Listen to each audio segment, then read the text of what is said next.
What is up, y'all? It's your boy, local Starbucks barista here. Gonna be changing the shock fluid on this shock. I think it's a Showa shock. It's coming off the YZ125X here.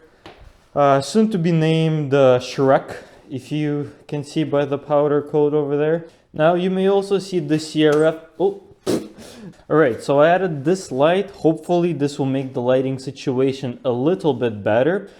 Let's get the first thing done and rub some Schleim on the shock. We got some Schleim over. Oh, I got a full bottle of Schleim here. Now we want to make sure that the shock is nice and Schleimed up before we start doing anything to it. So add some Schleim here. Let's add some Schleim here. Give it a nice clean. First of all, this will definitely make your shock cleaner, as Schleim is really good at degreasing. As well, it will make the shock come apart much easier as well. Man, I hope this is going to be enough. First things first, let's pop off this little collar here, this little trap door. Maybe a Phillips. Yeah. There we go. Phillips is the way to go. At this point, you want to go nice and light on it. There we go. Now, I'm not sure if this is necessary, but I'll take off all the compression and I'll take off all the rebound as well. So let's do that real quick. Just gonna go backwards. 9. Probably a good idea to do this one as well. So like 3/4. 9, 10. So now we got everything ready to go and we can start disassembling this shock. Now, the way that I'm gonna be doing this is gonna be much simpler than what other people tell you. If I make a mess, you can please just dislike this video. And if I don't make a mess, then if you haven't changed your shock oil for a very long time, once it oxidizes the fluid, it starts producing something called Gobble juice. And we definitely don't want Gobble juice not being mixed within our shock fluid. So I'm just going to take the Sharpie and just hit it a couple of times. This really just helps the Gobble juice mix in with all the shock fluid. So once it comes out, it's going to be nice and mixed in and it's not going to cause any danger to us. The first thing that I like to do is, unlike what other people do, and try to pull this out first. Well, we're obviously going to take off all the pressure from the bladder here. Release the pressure. Don't look here, look away. And what theoretically we can do is just press this down. Right. We can just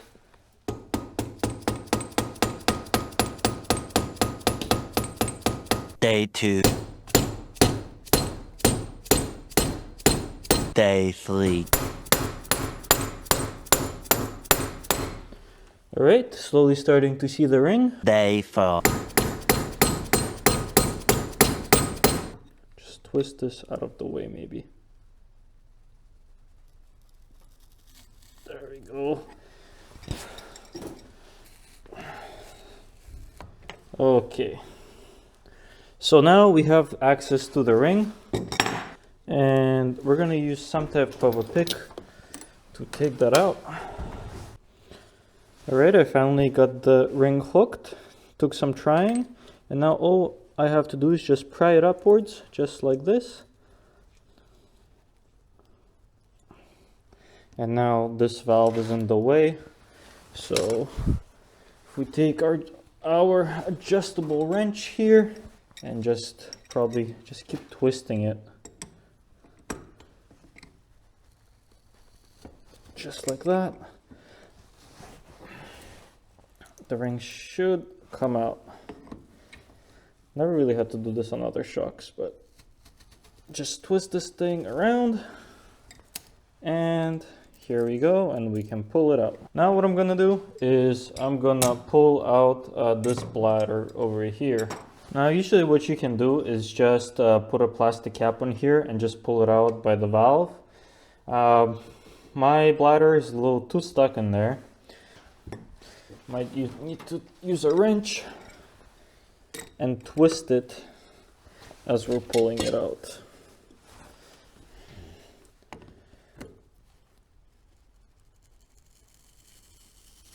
There we go.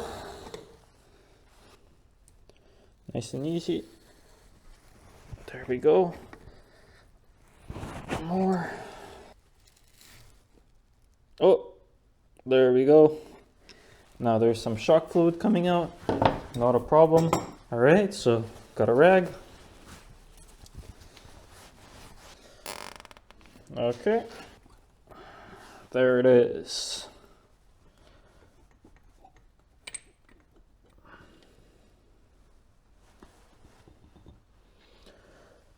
Looks like it's in pretty good condition.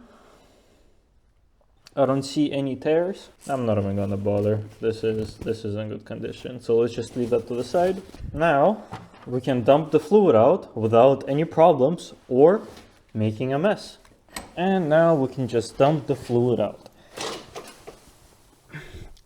It actually seems like it's in pretty damn good condition. The oil is still red. And this bike has more than 100 hours on it now. So we're just gonna pump it and just drain all this shock fluid. Oh yeah. So now what we're gonna do is exactly the same thing, but take the ring out on this side. So we gotta push this piston down. I think I have a 3D printed tool somewhere that I made a long time ago. There it is, I think. It's one of these two. You can just put this here. Just gonna push that down. Maybe a little bit of rubber mallet action. Yep, I definitely feel it. Yeah, let me show you guys.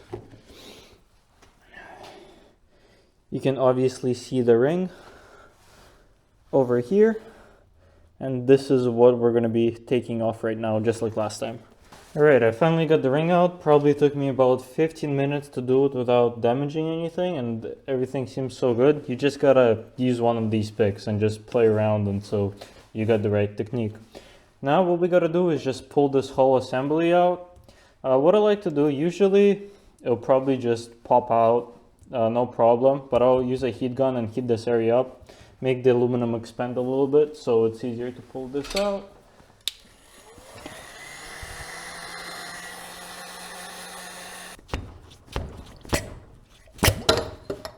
There we go.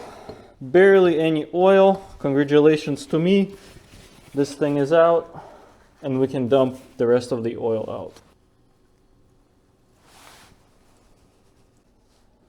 So here's some things you gotta check for when you're changing your shock fluid. You just want to make sure that there's no tears or any damage. So obviously this main O-ring over here, it looks great. If you hover your finger over it, it should be nice and smooth. And then this main piston, whatever, like collar thing, I don't know what it's called. You want to make sure that there's no damage here, that it's nice and even all throughout. And there's nothing in the oil that should be concerning. The oil that came out was pretty clean. There's no damage, so I don't see a point of doing a rebuild or anything. I'll just put some new oil in, put everything back together, and we should be good to go. Okay, so the first thing we want to do is reinstall this bladder. I'm just going to use a little bit of new shock fluid. Just get it around the edges here, so, and just like that. We're going to push this thing in until we see that little groove for the ring. Just like that. And now what we can do is we can go ahead and reinstall the ring. And I'm gonna put it this way so it's not gonna give me any trouble next time I'll be doing a shock rebuild, as I am planning on putting about 500 hours on my YZ125 before selling it. There we go, it's going in.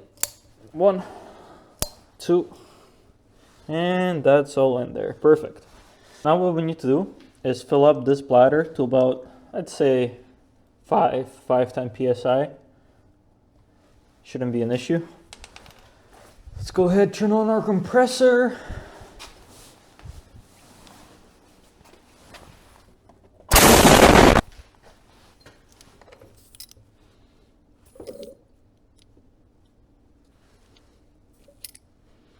Let's add some fluid into here.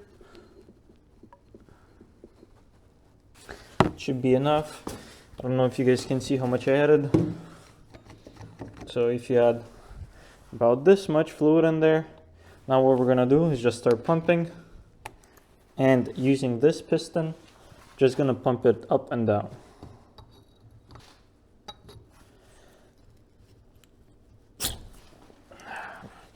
Got a little bit of oil, but nothing crazy.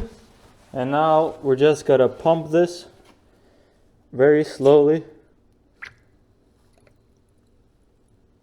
until we start pushing the oil into this other cavity. Make sure that you don't lift the piston high enough for it to suck in air. Just keep pumping until you got all of the air out. Okay, let's get it to the top. Get some more pressure in there. We want to make sure that this whole this thing is all the way up. Let's use a wrench once again. It's really having a little bit of trouble here.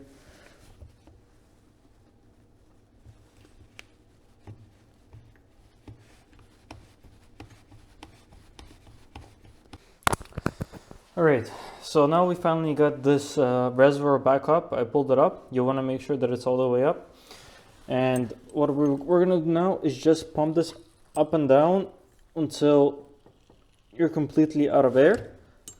This is gonna be the messiest part about this whole procedure.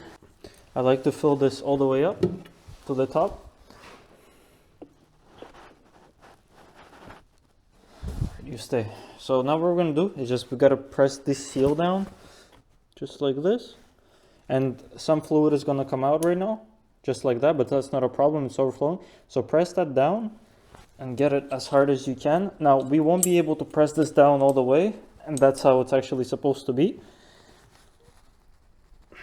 And now what we're gonna do is just release the pressure from the bladder by pressing our air release. But I just want to make sure that this is all the way as far as I can get it. And this thing is just gonna go down, as you can see right here. Keep releasing it. There we go.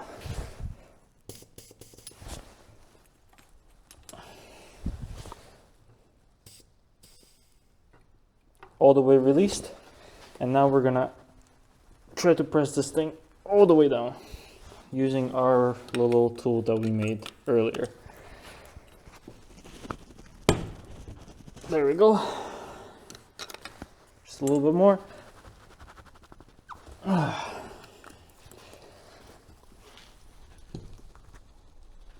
As far as I can get it.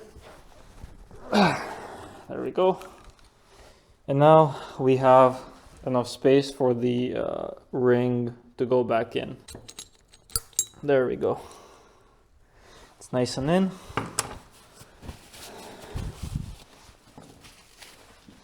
And you can see that the bladder fell just a little bit, but that's not a problem. Now what we're gonna do is fill this up all the way up to 100 psi or whatever, just to check that the shock is working properly and it's not leaking from any of the seals. All right, so I pushed this rod all the way down. We got 100 psi in the compressor. Let's just fill it up, and theoretically this rod should come up once we fill it up. There it is. Boom. 66 80, 104 psi. And this thing should be pretty hard to push down now. And it should come up on its own. There we go. Now, when you're pushing down, if you're getting any soft spots, that means you probably have some air in the system, but as long as it goes down and comes up in one single stroke without you feeling any difference in pressure, then you should be all good. So in order to check for leaks, just flip your shock upside down and then just compress it a bunch of times and make sure that there's no oil left on this shaft. If it's all nice and clean, then you're all good. And make sure that there is no oil coming out from the reservoir. So thank you guys so much for watching this video. Many other videos are coming out soon, and we'll see you in the next one.